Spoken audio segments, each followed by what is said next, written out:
now that we're done with our first tract, finally we get to enter our first load. So by clicking on this icon, I've now switched to the load slip window. And again, it defaults to today. I have no tickets entered in the system for today. So I'm going to hit the add button and let us assume that these tickets, well, it's a Sunday, but that's okay. We'll just assume that the tickets are, well, no, let's assume that the tickets were from last Friday. So I've now got them in my hands. And a couple things to note. First of all, notice over here that each of my weight fields has a little stub behind them that just says none. Now watch what happens when I actually pick my Stella Estate tract. Notice all of a sudden here that these fields fill in with tons. So do you remember when we set the tract up and we said our unit of measure for deliveries was tons, so thus the gross, tare, and net weight has a label of tons now, and then we said our production unit of measure was actually in volume. Now, if we had chosen pounds in that unit of measure, delivery unit of measure step of the tract wizard, then we would have seen pounds as the stub behind here. And then the software would go ahead and convert the pounds into tons automatically for you. But we've taken a shortcut, and it's a shortcut that is, I'll say, fairly common for our Southeast US users. So, so that's why I've kept everything in tons. Again, keep it simple. Okay, so up here when I chose Stella Estate, it automatically fills in the county and the job type for you. And again, that is coming from the tract setup. Now, I can either use my mouse here to make selections, or I can use my tab key. So actually, since I've already clicked the mouse here, I'll go ahead and let's just assume that the load I'm entering now is a hardwood pulp load. But now if I hit the tab key, that'll take me into the distance field, but I'm not going to fill the distance in. That's just there for display. But watch what happens when I choose my destination. So let's just say that this load is going to the Jessup facility. And notice on the left here, the software knows from the setup that we did at the tract level that that's a 60-mile trip. And let's assume that it was Jack's trucking that delivered that load. And I'm just tabbing through here, and now I'm in my ticket number. So let's assume that this is ticket number 45718, and that's the mill slip number that you want to put there. This field is for your in-woods slip number if you happen to have one. So you might think of that as your security ticket number. And again, not all companies need to track a secondary number. For a lot of companies, the mill slip is sufficient. But if you do need an in-woods ticket number, you've got the space for it. So again, then tabbing on down through here, we're going to assume that that ticket was from Friday. So I'm just going to type in 4/9. And then when I tab out of it, it will take me right on into the weight field down here. So it's right ready for me to type in my weight. Let's just say that, again, I'm going to be lazy and I just care about getting the net weight into the system. And so I'm still going to go ahead and type it into the gross field and watch what happens. So let's say that's a 28.2 ton load. The tare weight will remain at 0, and then the software is calculating the net weight for you. Again, for our users who do want to keep up with the actual pounds, they can put the gross pounds in, the tare pounds, and the net pound, or the net pounds will calculate, excuse me, as will the volume in tons.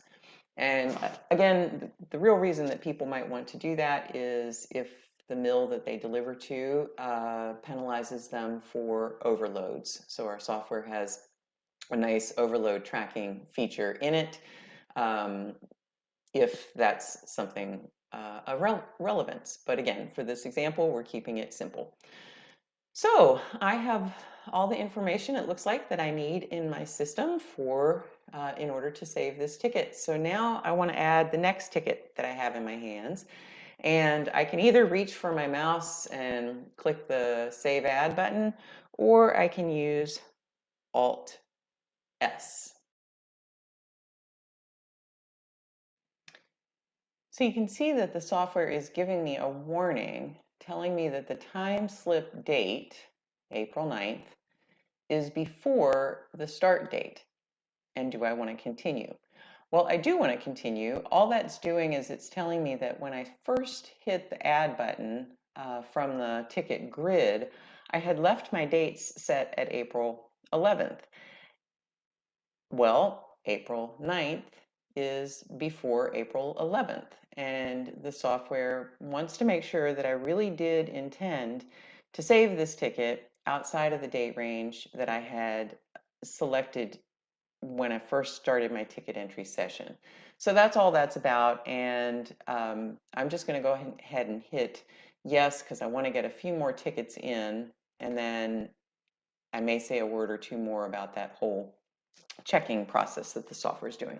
But notice what happened there. When I hit yes, the software went ahead and saved my prior ticket, number 45718, and it's cleared out both the ticket number and the weights, but it's left the date the same for me. And it's actually also left all of the things over here on the left side of the screen the same as well. Now, we can configure that for you. So for example, if you always want to have the fields on the left cleared out, we can, or at least we could maybe clear out the truck so that you're always forced to put in the truck number explicitly. But to be honest, most people like the ability to just come in and start keying that next ticket and then just hop over here to change whatever they might need to change for that next ticket. So let's assume that the next ticket also went to Rainier Jessup, and let's assume that its number was 459,800, and we can assume that this one maybe was delivered today, a Sunday haul, and we'll have a weight in there, and I'm gonna enter one more ticket, but the next ticket is gonna go to a different mill, and it's gonna have a different truck number as well, or trucking company. So again, I'm gonna use the Alt S to save, and since the ticket's date of the 11th matches the date that we had selected at the very beginning of our ticket entry session, I didn't get prompted this time. So we'll go ahead and get one more ticket in, and let's pretend that this ticket number is 32584. And over here now I have to hop in, and let's say that this one went to West Fraser. And then when I tab out of there, notice that my distance updates automatically for me.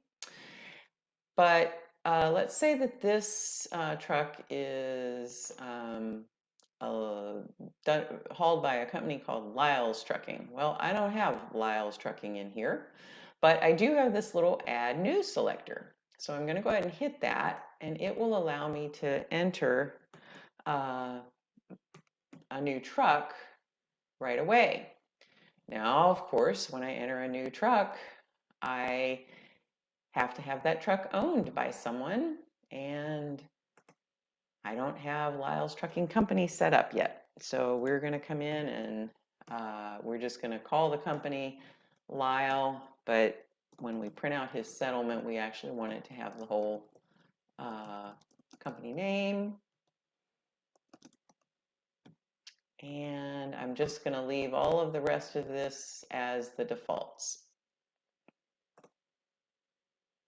So now I have a truck that I've just created. It's a generic truck that I'll use anytime it's one of Lyle Trucking's physical trucks.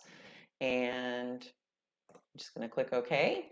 And the software now has selected Lyle for this ticket number. So I hit OK.